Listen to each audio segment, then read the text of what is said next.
Hello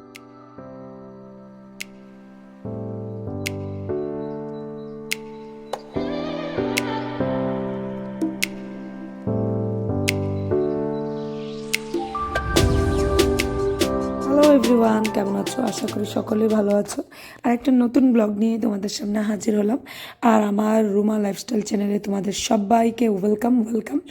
তো সকালবেলার একটা রুটিন নিয়ে আবারও হাজির হলাম। আমি তো সকালবেলার রুটিনই শেয়ার করে থাকি তোমাদের সাথে। তো সকালবেলার এই রুটিন নিয়ে আজকেও আবার আরেকটা নতুন রুটিন নিয়ে আসলাম। তো দেখো এদিকে বাস ক্যামেরার উপরে না, আমি বুঝতেই পারিনি ক্যামেরাটা একটু মুছে নেওয়ার দরকার ছিল। মাঝে মধ্যে হয় না, মানে ব্লগিং করতে করতে ক্যামেরাটা অন করে আমরা কাজের মধ্যে এমনভাবে ডুবে যাই না, মানে ক্যামেরাটাকে পরিষ্কার করার কথা মনে থাকে না। তো সেটাই আমার সাথে হয়েছে, ক্যামেরাটা পরিষ্কার করার কথা একদম মনে নেই। তো এইদিকে সকালবেলার টাইম যেহেতু, তো সিঁদুর টিঁদুর একটু পরে নিচ্ছি। আজকে তোমরা ভাবতে পারো যে তাড়াতাড়ি পরে নিচ্ছে সিঁদুর। হ্যাঁ, আজকে একটু সকালবেলায় করে নিচ্ছি, কারণ অনেকক্ষণ টাইম হয়ে গেছে। তো ঘুম থেকে উঠেছি, স্নান টান পুজো টুজো দেওয়াটা সব কিছুই শেষ হয়ে গেছে।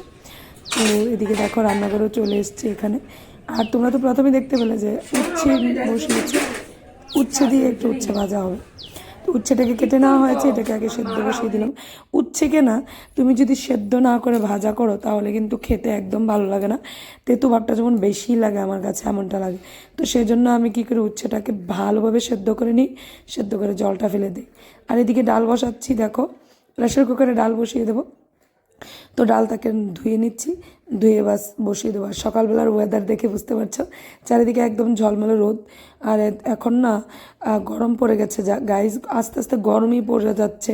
আমার মন না একদম খারাপ হয়ে যাচ্ছে। আমি শীতের সিজন খুব ভালোবাসি, গরমটা না আমার দ্বারা একদম সহ্য হয় না। আর এদিকে দেখো এই ঝুড়িটা না ভেঙে গেছে।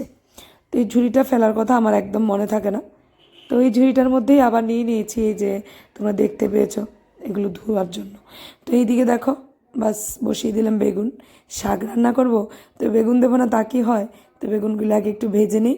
পালং শাকই রান্না করব, লবণ আর একটু হলুদ দিয়ে দেবো। আজকে না গাইজ আগে থেকে কোনো ডিসাইড করা ছিল না কি রান্না করব কি রান্না করব না। তো সকালবেলা উঠে আমি কি করলাম, আগে ব্যালকনিতে চলে গিয়েছিলাম, দেখছিলাম যে বাজারে কি উঠেছে। তো উচ্ছে দেখে উচ্ছে আনার মানে প্ল্যান হলো যে উচ্ছেটাকে একটু ভাজা করে নিলে অন্তত ঘি দিয়ে দেখবে উচ্ছে ভাজা দিয়ে গরম গরম ভাত দিয়ে খেয়ে নেওয়া যায়। আর বাটার কিংবা ঘি হলে, একটা কাঁচা লঙ্কা হলে তো বেশ, আর কিছু লাগেই না। তো সেই চিন্তা ভাবনা করে উচ্ছেটা নিয়ে এসেছিলাম। আর পালং শাকটা আগেরই ছিল, তো পালং শাকটা না একদম অল্প ছিল। তো ভাবলাম পালং শাকটাকে কী করে বাড়ানো যায়। তো সেজন্য আমি কি করলাম যে পালং শাকের সঙ্গে না বেগুন দিতে পারলাম আমার শাশুড়ি মাকে। তো উনি বেগুনটা কেটে দিয়ে গেলেন। তো পালং শাকের সঙ্গে যদি বেগুনটা দিয়ে দেই তাহলে কিন্তু একটু বেড়ে যাবে পালং শাকটা, বলতে পরিমাণটা বাড়বে শাকের। তো ওর জন্যই দিয়ে দিলাম। দেখো আর ওইদিকে মাঝখান দিয়ে গিয়ে বিছানাটাকেও গুছিয়ে আসলাম, মাধবকে একটু খেলায় বসিয়ে দিয়ে আসলাম। আজকে সকালবেলা ওকে পড়াতে এখনও যাইনি, বুঝতে পারছি না কখন যাব।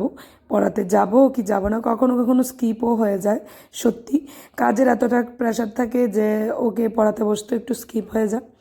তো কি করব, যদি দেখি সকালবেলা কভার করতে না পারি তো বিকেলবেলার টাইমটা একটু কভার করে দিই, এই আধ ঘন্টা টাইম নিয়ে একটু কভার করে দিয়ে দিই। এদিকে দেখো বসিয়ে দিচ্ছি।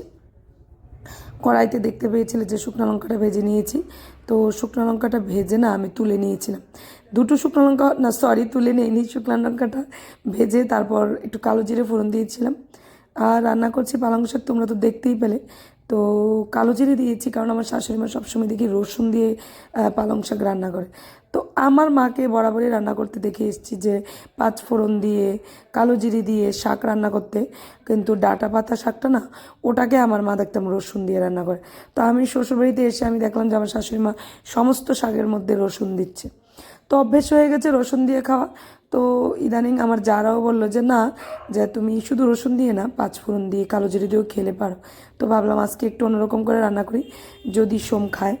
আর বিশ্বাস করো সোম খুব ভালোভাবে খেয়েছে, শাকটা ভালোও বেসেছে।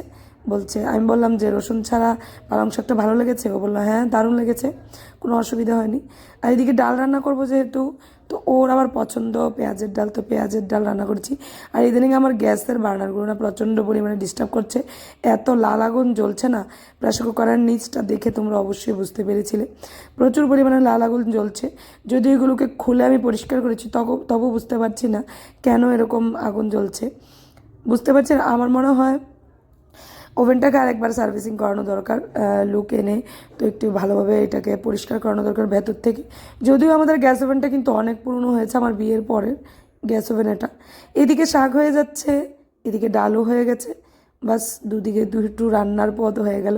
আর ওইদিকে উচ্ছে কিন্তু এখনও সেদ্ধ হচ্ছে, উচ্ছেটা সেদ্ধ হতে অনেকটা টাইম লাগে, যদিও প্রেসার কুকারে বসানো যায় কিন্তু আমি বসাইনি। কারেন্টের ওভেনটা যেহেতু ফ্রি ছিল তো ওটাতেই বসিয়ে দিলাম, নিশ্চিন্তে হোক, তেমন তো কোনো মানে প্রবলেম নেই। আর কারেন্টের ওভেন আমরা কী করি বলো তো, ওই যে দুধটাকে গরম করা, দুধটাকে জাল দেওয়া, চা করা, কোনো কিছু সেদ্ধ করা, এইসবটাই বরাবরই হয়ে থাকে। এদিকে পালং শাক রেডি, দেখো তোমরা কড়াইতে দেখতে পেয়েছিলে কতটুকু শাক ছিল, এখন বেগুনটা দেওয়াতে কিন্তু মোটামুটি অনেকটাই শাক হয়ে গেছে। তো এদিকে দেখো আলু নিয়ে নিলাম, আলুগুলো একটু ভেজে নেবো, ডুমু ডুমু করে কেটে নিয়েছি আলুগুলো, তো আলুগুলো ভেজে নেব, আলুগুলো ভেজে নিচ্ছে। আর এই দিকে আলু ভাজছি, আর এইদিকে না এটা একটা বাসি নিরামিষ সবজি ছিল। আসলে বলো তো কি, নিরামিষ সবজি আমার ঘরে রান্না করলে না আমি ছাড়া কেউ খেতে চায় না, আমার মেয়ে একটু আড্ডু খায় আর কেউই বেশি ভালোবাসে না, তো এজন্য না ম্যাক্সিমাম টাইমে বাসি থেকে যায়। তো আমি দুপুরেও খাবো, রাতেও খাবো, আবার পরের দিনও খাবো। আর এই যে দেখো ক্যামেরার অবস্থা, আমার একদম মনে নেই ক্যামেরা, ফ্রন্ট ক্যামেরাটাকে পরিষ্কার করার কথা, আর যা তা একটা মানে ভিডিও ক্লিপস উঠে গেল। তো যাই হোক, তোমরা তো বুঝতেই পেরে গেছো যে প্রবলেমটা কোথায়। এদিকে দেখো দুদিনের আগের পুরনো ফ্রিজে রাখা রাই পাতা বাটা ছিল, শাক ছিল, ডাল, পেঁয়াজ দিয়ে ডাল করা হয়েছে। এই যে এই ডালটা দিয়ে খুব বেশ করে জমিয়ে খাবে আমার হাজব্যান্ড। আর পরে আমি উচ্ছে আলু ভাজাটা করে নেব, ওটা করতে একটু লেট হবে, তো তোমাদের সাথে যাই রান্না করেছি সেটাই শেয়ার করছি। আর এইদিকে দেখো বিছানাটাকে এখনও, আমার হাজব্যান্ডের বিছানাটাকে এখনও ভালোভাবে তোলা হয়নি, তো এটাকে একটু তুলে নেব। আর ব্ল্যাঙ্কেটটা ওই দিন গুছিয়ে ফেলেছি বলেছিলাম তোমাদেরকে, কিন্তু রাতের বেলা আমার হাজব্যান্ডের এত ঠান্ডা লেগেছে বুঝতে পারলাম না কেন, আবার নামাতে হয়েছে।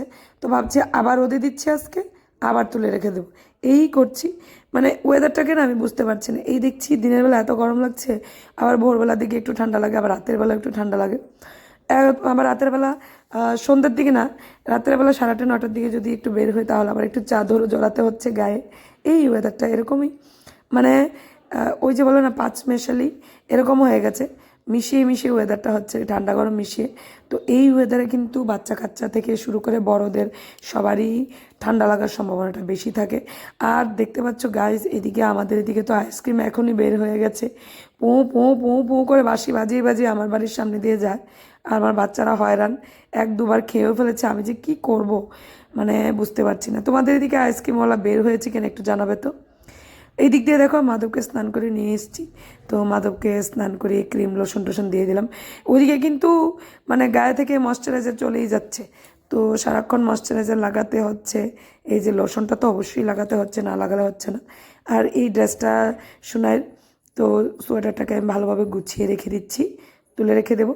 এদিকে মাধবের ব্যাগও গোছানো হয়ে গেছে, দেখো রান্নাঘরে আবারও চলে এসেছি, বাসন কোসন মাজার ছিল, ওগুলোকে মেজে নেব। বাসন কোসনগুলি না মাজলে না ভাল লাগে না। আর এই আরেকটা ওয়েদার আসছে, পোকা মাকড় আরশোলা টিকটিকি মানে যাবতীয় যা কিছু আছে সমস্ত কিছু এখন দেখা দেবে। তো ওই যে আস্তে আস্তে সমস্ত কিছু দেখা দিচ্ছে। সবচেয়ে বেশি একদম ভয়ানক জিনিস হচ্ছে আমার ঘরে, একটা সিজন আসলেই ইঁদুর ঢুকে যায়, মানে কি বলবো তোমাদেরকে, দোতলাতে ঘর তবু ইঁদুর ঢুকে যায়, বুঝতে পারি না। আমি একদম ভালোবাসি না সত্যি, বিশ্বাস করে এইসব। আগে গ্রামের বাড়িতে থেকে এসেছি, এইসব নিয়েই থেকে এসেছি, কিন্তু এখন আর ভাল লাগে না। কারণ কেন বলো, নিজেকে সমস্ত কিছু পরিষ্কার করতে হয়, গোছাতে হয়, তো এই সমস্ত নোংরামি কি ভালো লাগে বলো তো। রাতের বেলা সমস্ত কিছু গুছিয়ে রেখে যাই, আর মানে সকালবেলা উঠে দেখি আবার এলোমেলো এলোমেলো। তো সমস্ত কিছু বলতে কি, খাওয়া খাদ্য কোনো কিছুই বাইরে রাখতে পারি না। আগে যেমন রাইস কুকারটাকেও বাইরে রেখে দিতাম, কিন্তু এখন রাখতে পারি না। এই রাইস কুকার থেকে রাইসগুলো গুছিয়ে আবার সেই ফ্রিজে ঢুকিয়ে রাখতে হচ্ছে। তো এদিকে দেখো ছাদেও চলে গেছি, কাপড় ধোয়া তো আমার ঘরের প্রথমত কাজ। আর গাছ বুঝতে পারছো আমার গলার অবস্থা সাংঘাতিক হয়ে আছে, কি করব বলো তো, চেঁচামেচি করে এই অবস্থা। তবে হ্যাঁ, আমি কিন্তু একদমই ঠান্ডা জল খাচ্ছি না গাইজ, আমি চাই খাচ্ছি। আর তবে হ্যাঁ, গরম জলটা এখন আর নিচ্ছি না, যেটা ওয়ার্ম ওয়াটারটা নিচ্ছি না, খাচ্ছি নর্মাল ওয়াটারই যেটা। তবুও গলার এই অবস্থা হয়ে গেছে। কাপড় চোপড় কিছু ছিল মেলে দিয়ে এসেছি, কিছু শুকিয়ে গেছিলো, ওগুলোকে বাস সুন্দরভাবে গুছিয়ে নেব। তো গাইজ এই ছিল তোমাদের সাথে আজকে ছোট্ট করে কিছু আমার একটা স্টোরি শেয়ার করার মতো, সেটাই শেয়ার করলাম। ভালো যদি লেগে থাকে তাহলে প্লিজ একটু লাইক করে দিও, আর যদি একটু বেশি ভালো লাগে একটু কমেন্টস করবে, আর তার থেকে যদি একটু বেশি ভালো লাগে তাহলে একটু শেয়ার করে দিও। তো আশা করি ভালো লাগবে। তো টিল দেন বাই বাই, সবাই ভালো থাকবে, সুস্থ থাকবে, আর আরেকটা নতুন ব্লগ নিয়ে তোমাদের সামনে আবার হাজির হব। ততক্ষণ পর্যন্ত তোমরা সবাই নিজেদের খেয়াল রাখবে, ভালো থাকবে, সুস্থ থাকবে। Bye bye.